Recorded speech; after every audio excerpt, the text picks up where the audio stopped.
That night in late October, something inside me felt wrong the moment I opened my eyes. The clock on the nightstand glowed 2:47 a.m., its red digits cutting through the darkness. I remember blinking, confused as to why I was awake at such an hour. Because usually when sleep did come, it held me until morning. Living alone for 5 years had trained my body to accept the silence of the house.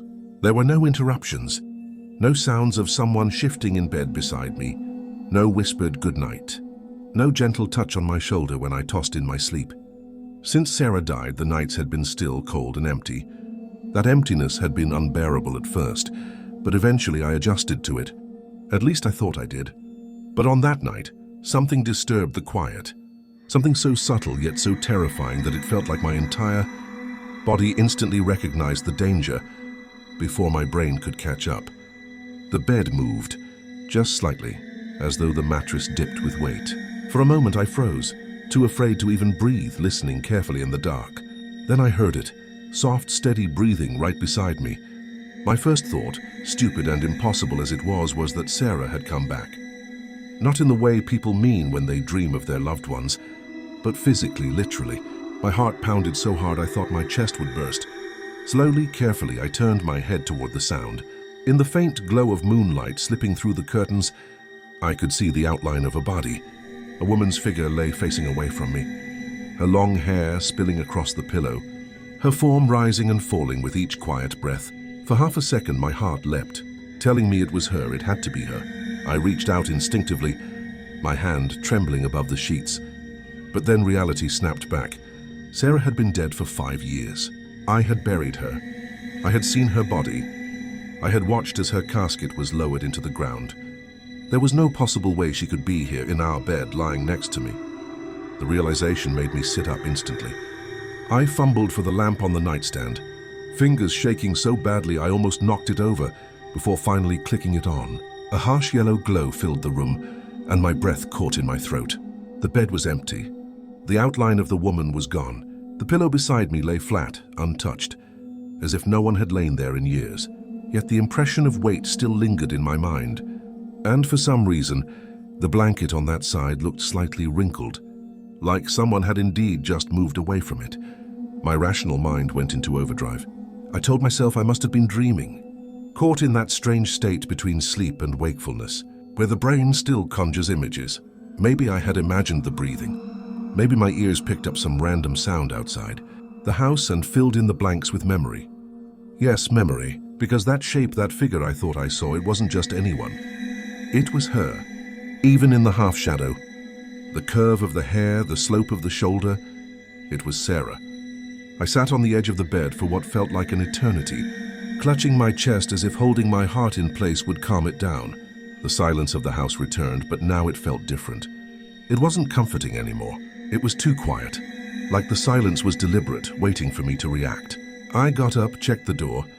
It was still locked from the inside. I checked the windows, closed tight. I even opened the closet as if expecting someone to be hiding in there. Nothing. No one. Yet as I returned to the bed, the faint smell of perfume caught me off guard. It was so fleeting I almost thought I imagined it. But it was there. Familiar, nostalgic, devastating. It was the scent Sarah always wore, the one I hadn't smelled in 5 years. I sat back down, holding my head in my hands. My thoughts spiraled into places I hadn't let myself go since the funeral. The grief I thought I had buried clawed its way back to the surface. But under that grief was fear, raw and sharp. Because if my senses weren't lying to me, then something impossible had just happened. So I couldn't bring myself to turn the lamp off again. I stayed awake until morning, the light humming beside me, staring at the empty half of the bed that no longer felt so empty. When dawn finally arrived, I almost laughed at myself. Almost. I told myself it was just exhaustion, my brain playing cruel tricks after years of loneliness. But when I pulled back the blanket, I noticed something I still can't explain. The sheet on her side was colder than mine, like someone had been lying there all night long. The next night I told myself I was being ridiculous. I had stayed awake until sunrise, staring at nothing, convincing myself that I was imagining it all. By the time the day ended, exhaustion had sunk deep into my bones. I remember standing in front of the bathroom mirror, splashing water on my face. looking at my own tired eyes and muttering, "You need sleep." I wanted so badly to believe it had all been in my head. That grief had finally caught up to me and was twisting my senses. But no matter how many times I repeated it, there was this gnawing thought buried in the back of my skull. What if it wasn't my imagination? What if she really had been there? By the time I crawled into bed again, I felt like a prisoner walking into his own cell. I left the lamp on this time. The glow wasn't comforting. It just highlighted the empty side of the bed where I swore I had seen her. I pulled the blanket up to my chest, kept my eyes wide open, and promised myself I wouldn't fall asleep. But the body can only fight for so long. The last thing I remember before slipping under was the sound of the clock ticking and the faint hum of the lamp. When I opened my eyes, the first thing I noticed was the darkness. The lamp had gone out. My chest tightened immediately. I reached for my phone on the nightstand, fumbling to turn on the flashlight. But before I could, I felt something brush against my hand under the blanket. A hand, cold, fragile, soft, like the skin of someone who had been in the ground for far too long. I yanked my hand away so fast I nearly rolled out of bed, heart slamming against my ribs, and in that moment I heard it again. The breathing, slow, steady, inches from my ear. I whispered her name so quietly it was almost a thought. Sarah? The moment her name slipped past my lips, the breathing stopped, completely. The silence that followed was heavy, suffocating, as though the air itself had been sucked out of the room.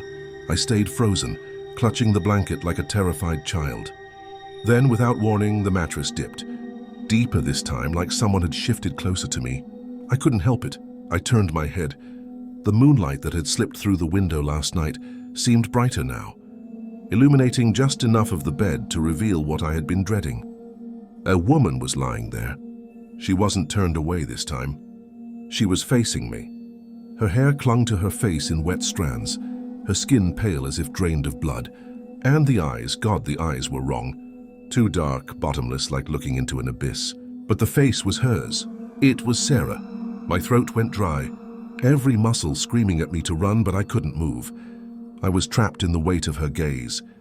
Then her lips curved upward, into a smile that didn't belong to her, a smile that was both familiar and horribly alien. And then she spoke.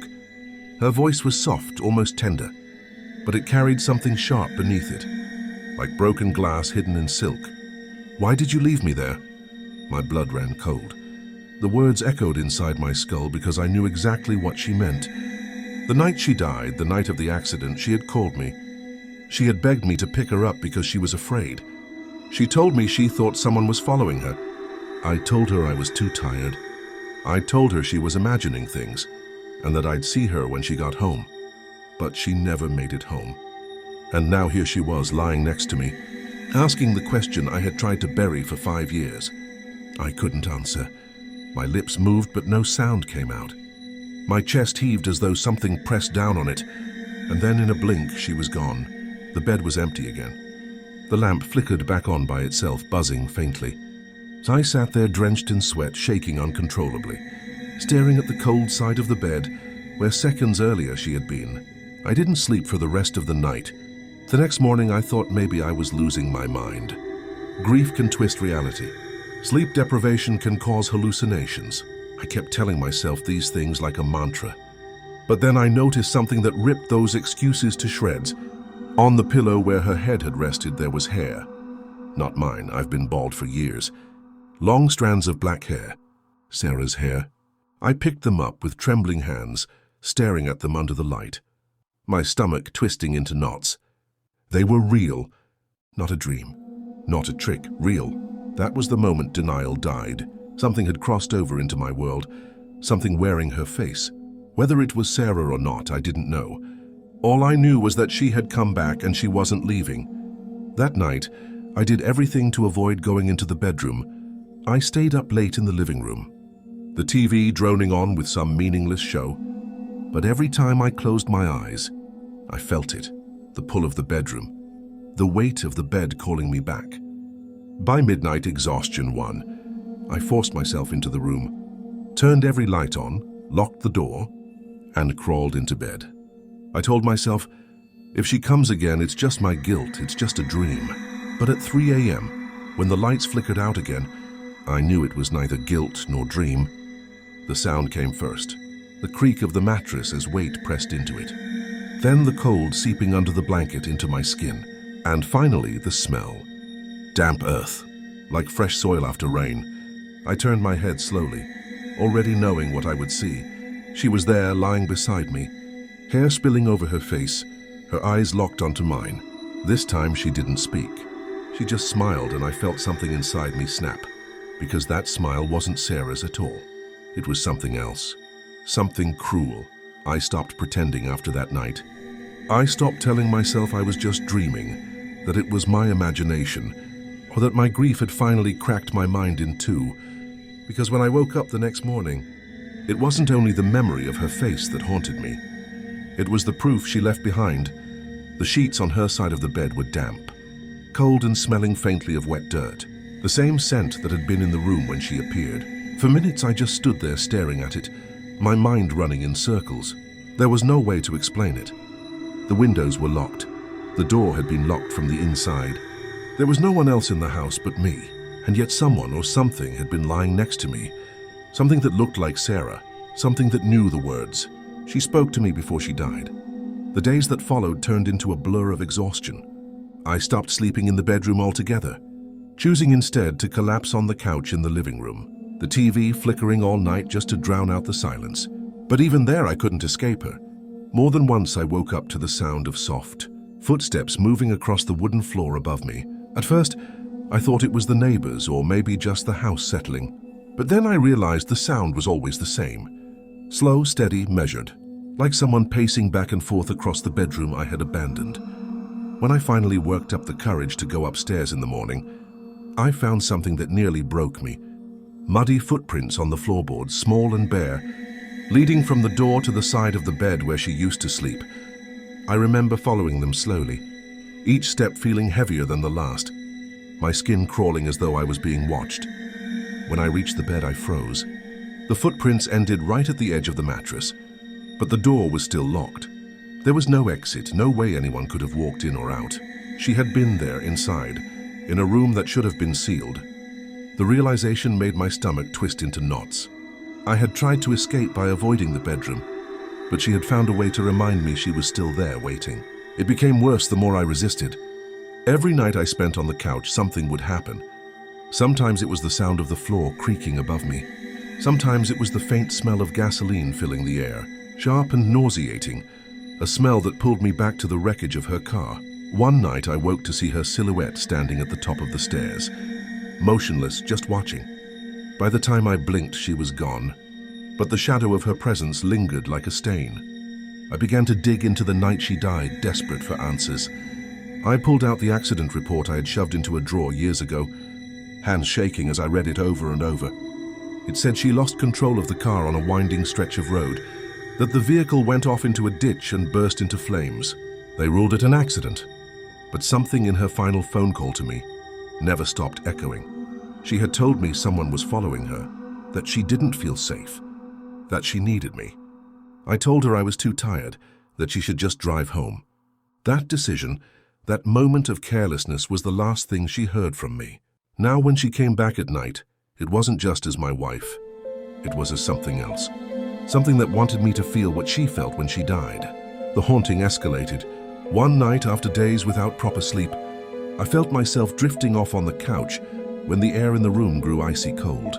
My breath misted in front of me. The TV cut to static, and then I heard her voice. Not from upstairs, but right behind me. "You left me." My body seized up. I couldn't bring myself to turn around. The voice was low, trembling, soaked with pain but also fury. I felt the weight of a hand on my shoulder, cold and damp, pressing down as though trying to bury me into the cushions. When I finally spun around, there was no one there. But on the fabric of the couch, I could see a wet handprint slowly fading into the material. By then, I had stopped functioning like a normal person.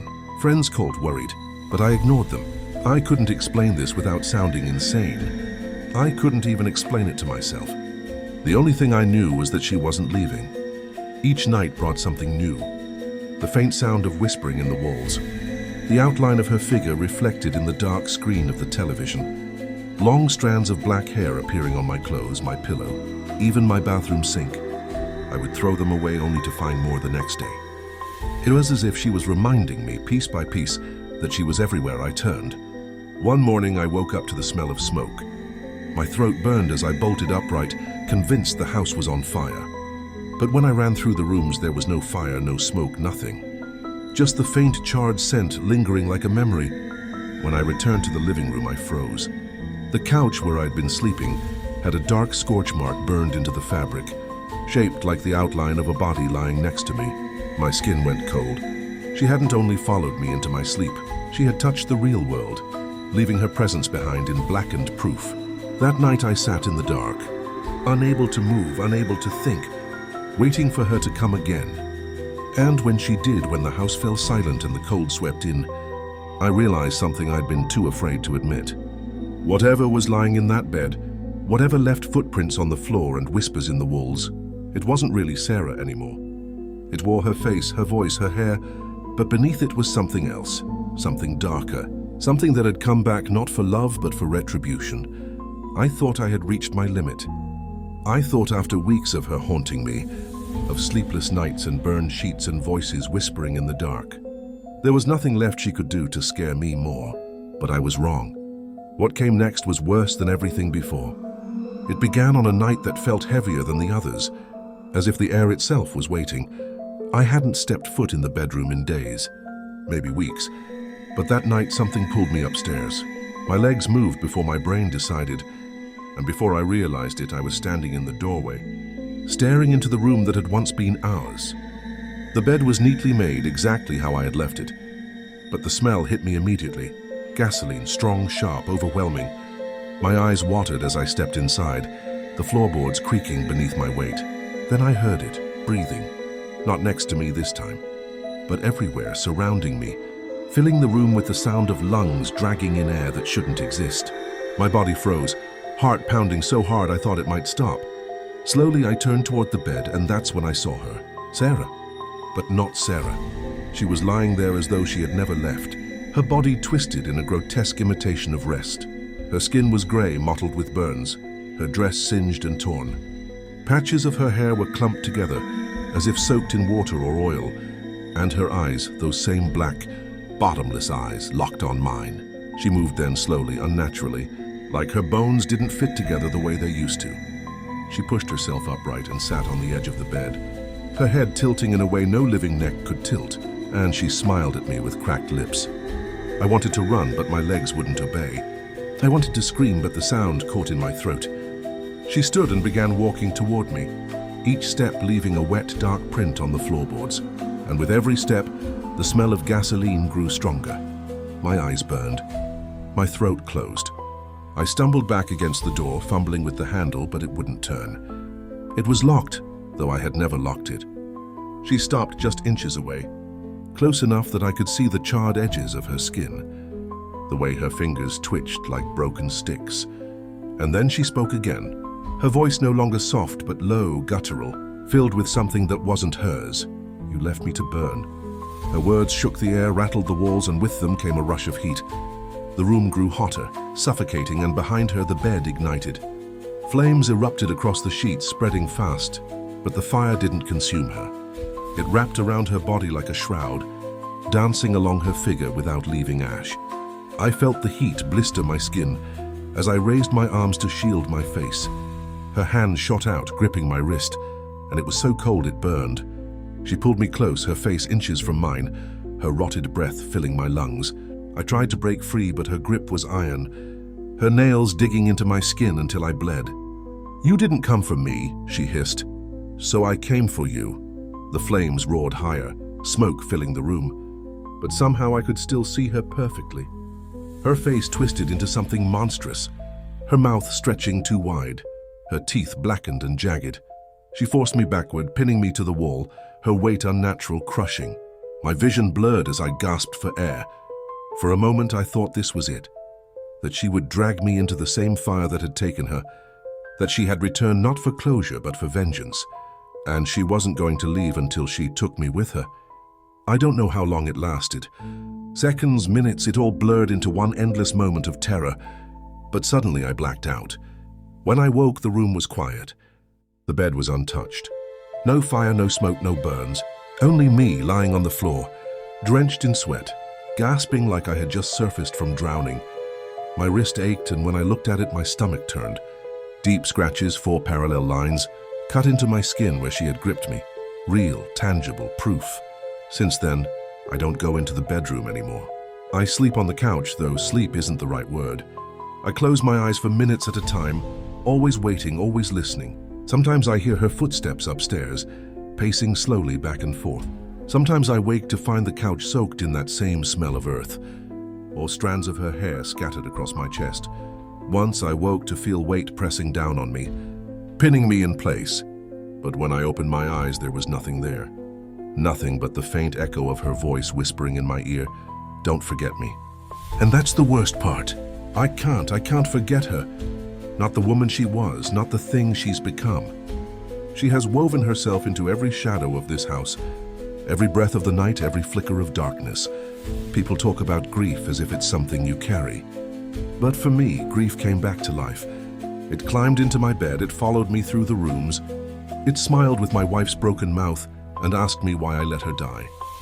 I don't know if it really is Sarah, if somehow her spirit clawed its way back from the fire, or if it's something else wearing her face, something crueler, darker, older.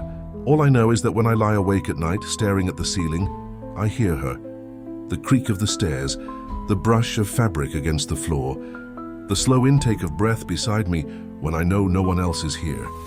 I tell myself not to look. I tell myself if I pretend to sleep, maybe she'll stay quiet. But every time the urge wins, I turn my head, and in the corner of the room, in the flicker of shadows, she's always there, waiting, smiling, watching. And when the night stretches long enough, when the house grows cold enough, when the silence deepens enough, she climbs into the bed again. The woman who sleeps in my bed, the woman who calls herself my wife, the woman who's been dead for 5 years.